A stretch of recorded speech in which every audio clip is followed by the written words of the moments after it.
எல்லாருக்கும் வணக்கம். நம்ம அழகே அழகு சீரியலில் சுரேஷுக்கும் அழகுமதிக்கும் கல்யாணம் பண்ணி வச்சா எல்லா பிரச்சனையும் தீர்ந்து போயிடும் அப்படின்னு தங்கராஜ் நினச்சிக்கிட்டு 2 பேருக்கும் கல்யாணம் பண்ணி வைக்கிறாரு. ஆனால் சுரேஷ் அழகுமதியோட கல்யாணம் தான் யானை தான் தலையிலே மண்ணவாரி போட்ட கதையாக இருக்க போது தங்கராஜுக்கு.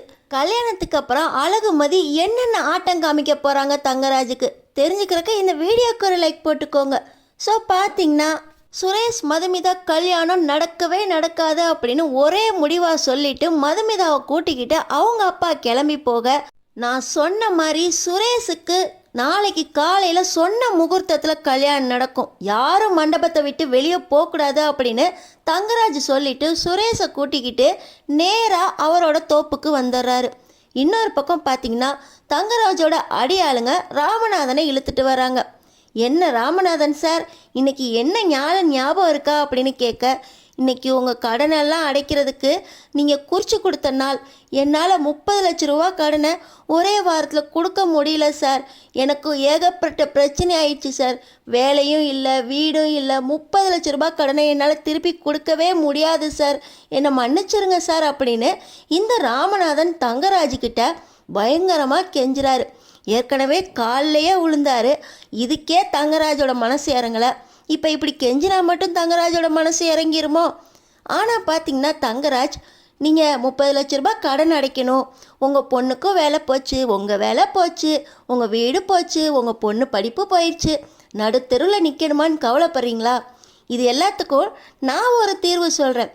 உங்கள் பொண்ணு இருக்கால அழகுமதி, அந்த அழகுமதி என் மாப்பிள்ளை சுரேஷை கல்யாணம் பண்ணிக்கணும், கல்யாணம் பண்ணிக்கிறதுக்கு ஒத்துக்கிட்டா அத்தனை பிரச்சனையும் நான் முடிச்சு வைக்கிறேன் அப்படின்னு இந்த தங்கராஜ் ராமநாதன் கிட்ட சொல்கிறாரு.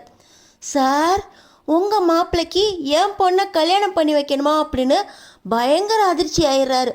இருந்தாலும் தங்கராஜே இறங்கி வந்து அவரோட மாப்பிள்ளை சுரேஷுக்கு பொண்ணு கேட்குறாரே அப்படின்னு, நீங்கள் என்ன சொன்னாலும் கேட்குறேன் சார், என் பொண்ணை சுரேஷுக்கே கல்யாணம் பண்ணி வைக்கிறேன் சார், என்னை மன்னிச்சிருங்க சார் அப்படின்னு ராமநாதன் கேட்ட உடனே அவரை பயங்கர மரியாதையோடைய தங்கராஜ் அவரோட கார்லேயே கூட்டிக்கிட்டு இப்போ அழகுமதி வீட்டு வாசலுக்கே வந்துட்டாங்க. ஆனால் வீட்டில் பார்த்தீங்கன்னா இன்னும் அப்பாவை காணாமே, அவருக்கு வேலையும் இல்லை, காலையில் தான் ஹாஸ்பிட்டலுக்கு போனாங்க நெஞ்சு வலிக்குதுன்னு, இப்போ எங்கே போயிருப்பார், எப்படி சமாளிக்க போகிறாரு, அவருக்கு ஏதோ ஆபத்து வந்துருச்சா அப்படின்னு புலம்பிக்கிட்டு இருக்காங்க அழகுமதியோட அம்மா தங்கச்சி அழகுமதி 3 பேருமே. இப்போ காரில் ராமநாதன் வந்து இறங்கின உடனே 3 பேரும் வெளியே வந்து அப்பா அப்படின்னு சொல்லி வெளியே வராங்க. பார்த்தீங்கன்னா தங்கராஜ், உங்களுக்கு நான் சொன்னதெல்லாம் ஞாபகம் இருக்குதானே, நாளைக்கு உங்கள் பொண்ணை கூட்டிக்கிட்டு மணப்பொண்ணா நான் சொன்ன 6 மணி முகூர்த்தத்துக்கு டான்னு வந்து இறங்குறீங்க.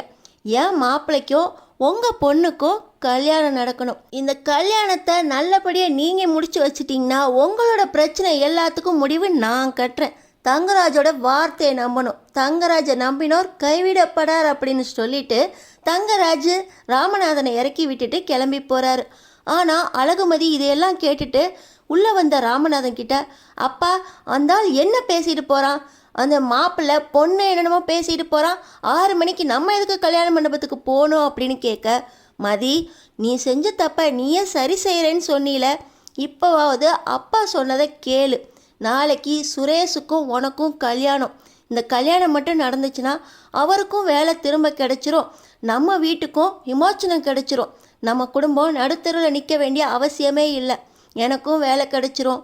தங்கராஜ் எனக்கு கொடுத்த லோனை திரும்ப கேட்க மாட்டாருமா, இந்த வீட்டில் உன் தங்கச்சி படிப்பு நல்லபடியாக நடக்கும், எல்லாரும் இந்த வீட்டிலே இருக்கலாமா, எல்லா பிரச்சனைக்கும் ஒரே தீர்வு, நீ சுரேஷை கல்யாணம் பண்ணிக்கணுமா, உனக்கு தைரியம் சொல்லி வளர்த்த நானே முன்ன பின்ன யோசிக்காமல் முடிவெடுக்க சொல்லி கொடுத்துட்டேனோன்னு கவலைப்பட்டுக்கிட்டு இருக்கேன், இப்போ நான் எடுத்த முடிவுக்கு நீ சரின்னு சொல்லுமா, அப்பா உனக்கு நல்லதுக்கு தானே செய்வேன், சுரேஷ் அவ்வளோ கெட்டவரும் இல்லைம்மா, தங்கராஜ் மாதிரி பெரிய மனுஷனோட வீட்டுக்கு நீ பொண்ணா போகிறது ரொம்பவே கொடுத்து வச்சுருக்கணும்மா, நான் ஒன்றும் அப்படியே தள்ளி விடலம்மா, உன் வாழ்க்கை ரொம்ப நல்லா இருக்கும்மா, நீ அவரை கல்யாணம் பண்ணிக்கணும், நாளைக்கு காலையில் 6 மணி முகூர்த்தத்துக்கு கல்யாண பொண்ணாக நம்ம போய் இறங்கணும், ரெடி ஆகுமா, நான் சொல்கிறத நீ கேட்பேன்னு சொல்லியிருக்க, அப்பாவுக்காக அப்பா சொன்னதை இந்த ஒரு தடவை நீ கேட்டு தான் ஆகணும் அப்படின்னு ராமநாதன் ஒரே முடிவாக அழகுமதியை பேசவே விடாமல் கல்யாணத்துக்கு சம்மதிக்க வைக்கிறாரு.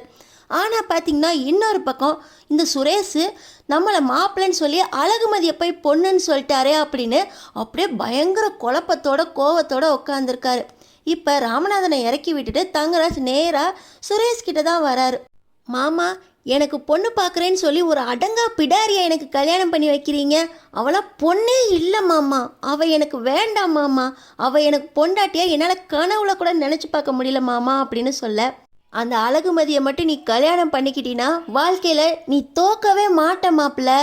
உனக்கு போன வேலையும் திரும்ப கிடச்சிரும். அவள் பொண்டாட்டியா வந்துட்டானா உன்னை எப்படி வேலை இல்லாமல் இருக்க விடுவா? கண்டிப்பாக கேஸும் வாபஸ் ஆயிரும்.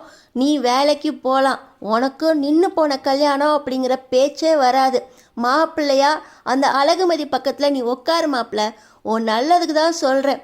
இந்த மாமா எப்போவுமே சுரேஷோட நல்லதுக்காக மட்டும்தான் யோசிப்பேன். நான் சொல்கிறத கேளு மாப்பிள்ள அப்படின்னு சொல்ல, சுரேஷ் என்ன செய்கிறதுன்னு தெரியாமல் வேண்டா வெறுப்பா, நீங்கள் சொன்னால் நான் கேட்பேன் மாமா, ஆனால் அந்த அழகுமதி அப்படின்னு இழுக்க, நான் சொன்னால் நீ கேளு மாப்பிள்ள, என்னை நம்பு அப்படின்னு சொல்லி கல்யாண மண்டபத்துக்கு கூட்டிகிட்டு போகிறாரு. அங்கே ஒரு பக்கம் சுரேஷ் மாப்பிள்ளையா ரெடி ஆகிட்டு இருக்க, இன்னொரு பக்கம் அழகுமதி மண்டபத்துக்கு வராங்க. மாப்பிள்ள, கல்யாணம் நடக்கும்னு சொன்னீங்க, ஆனால் பொண்ணு யாருன்னு சொல்லலையே அப்படின்னு ராகவன் அங்கே குடும்பத்தோட காத்துக்கிட்டு இருக்காங்க. மாமா, நீங்கள் என்னை நம்புறீங்க தானே? தங்கராஜ் சொன்னால் கல்யாணம் நடக்கும். இப்போ பொண்ணு வருது பாருங்க அப்படின்னு சொல்லி அழகுமதியை கை காட்ட அழகுமதி உள்ளே வந்துக்கிட்டு இருக்காங்க. இந்த பொண்ணு யார் மாப்பிள்ள அப்படின்னு ராகவன் கேட்க, அழகுமதியை பார்த்த உடனே நம்ம மலருக்கும் ரேவதிக்கும் அடையாளம் தெரிஞ்சிருது. இந்த பொண்ணால் தானே சுரேஷ்க்கு வேலை போச்சு. இந்த பொண்ணு தானே சோஷியல் மீடியாவில் சுரேஷை பற்றி சொன்னிச்சு. இப்போ இந்த பொண்ணே பொண்ணா வருதே அப்படின்னு ரெண்டு பேருக்கும் பயங்கர ஆச்சரியம். இவங்க மூலமாக பாக்கியராஜ் மூலமாக ஒவ்வொருத்தருக்கா அப்படியே கல்யாண மண்டபம் ஃபுல்லாக அழகுமதி சுரேஷை பற்றின ஃபுல்லாக விஷயம் தெரியுது. இப்போ கல்யாண முகூர்த்தத்துக்கு நேரமாச்சா அப்படின்னு சொல்லி சுரேஷ் மணமேடையில் மாப்பிள்ளையாக வந்து உட்கார, அழகுமதியும் வேண்டா வெறுப்பா சுரேஷ் பக்கத்தில் மணப்பொண்ணா உட்கார, தான் நினச்சபடி சுரேஷ்க்கு வேலையும் கிடைச்சிரும், கல்யாணத்தையும் முடிச்சிட்டோம் அப்படிங்கிற மெதப்பில் தங்கராஜ் சந்தோஷமாக தாலி எடுத்து கொடுக்க, நம்ம சுரேஷ் அழகுமதி கழுத்தில் தாலி கட்டுறாரு. அழகுமதி கழுத்தில் மட்டும் சுரேஷ் தாலி கட்டிட்டா கண்டிப்பாக நம்ம அழகுமதி கேஸை வாபஸ் வாங்கிடுவாங்களா? சுரேஷோட பிரச்சனையெல்லாம் தீரப்போகுதா? அழகுமதி என்ன பிளானோட சுரேஷ் பக்கத்தில் வந்து தாலியை வாங்கிக்கிட்டாங்க? தங்கராஜோட பிளான் படி எல்லாம் நடக்குமா? இல்லை அழகுமதி தங்கராஜோட கொட்டத்தை அடக்கிறதுக்காக சுரேஷுக்கு கழுத்தை நீட்டியிருக்காங்களா? தாலி மட்டும் எல்லா பிரச்சனையும் தீர்த்துரும்னு நினச்ச தங்கராஜுக்கு நம்ம அழகுமதி என்ன குட்டு வைக்க போகிறாங்க? அடுத்தடுத்து என்ன நடக்க போகுதுன்னு தெரிஞ்சுக்கிறதுக்கு நம்ம சேனலை சப்ஸ்கிரைப் பண்ணி தொடர்ந்து பாருங்கள்.